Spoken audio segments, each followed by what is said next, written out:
Okay, let's look at our MIDI effects rack. So I'm starting off here where I just left off. So I've got a chord being made, so I'm giving it a single pitch. There's my single pitch, it's an A. And so we're turning it into a chord here, and we're using the arpeggiator here to separate out that chord and play each note one by one. So that gives us that, right?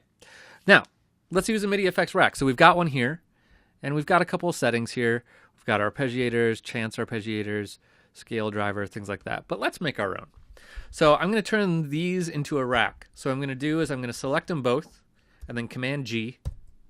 That turns these two effects into a MIDI effects rack, right? So they're in this little case now.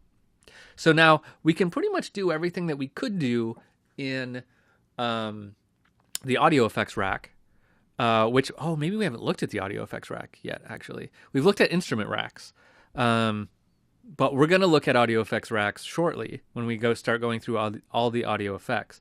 But for now, it works the same as an instrument rack, pretty much. So we've got a chain. On that chain, we've got both these two effects.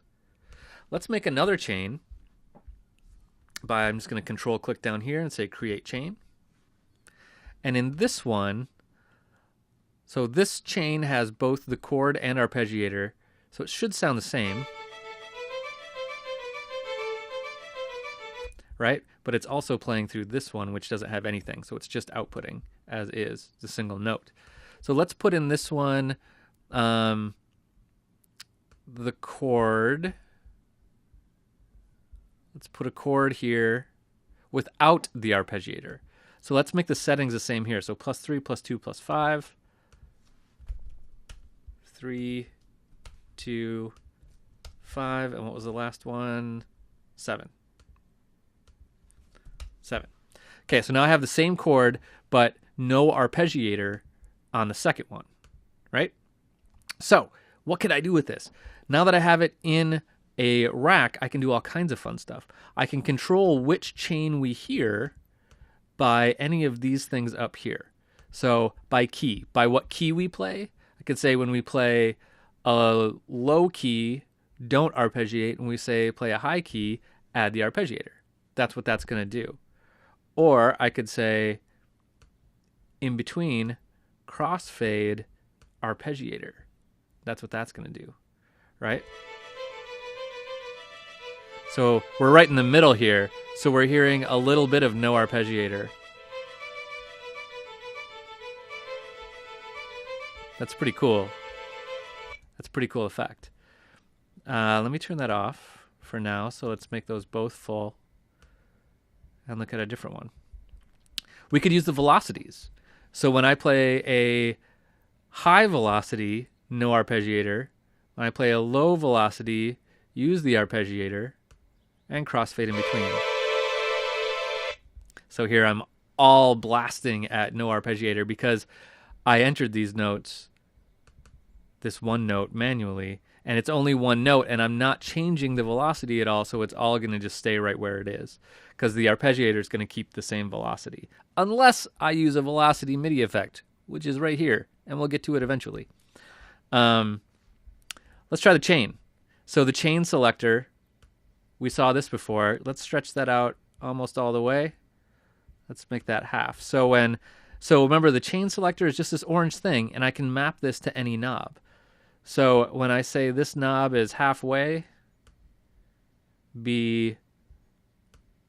turn on the arpeggiator or turn off the arpeggiator. Okay?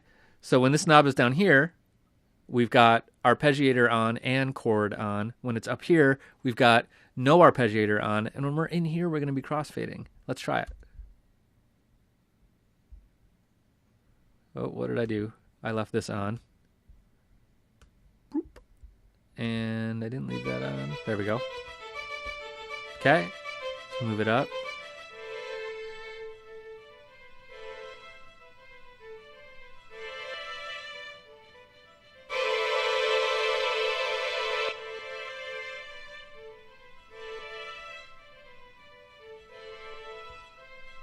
So there's a lot of interesting stuff you can do there.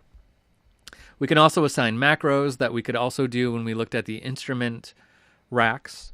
So, different things we could add, the rhythm, the speed of our arpeggiator. It's at a 16th note right now, but I can easily just control click on it, map to macro 1, and set that to wherever I want.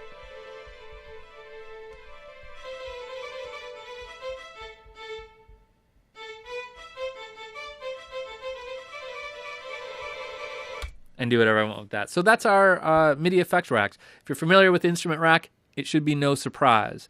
Everything works about the same except we're using MIDI effects. When we start doing audio effects, you're going to see how we can do a lot of the same stuff, but we can build these really complicated and really dense audio effects. So it's pretty powerful stuff. So hold on to that till we get there, but know that the MIDI effect can be really cool to just jazz up your harmony and do whatever you want to do to make it a little more interesting.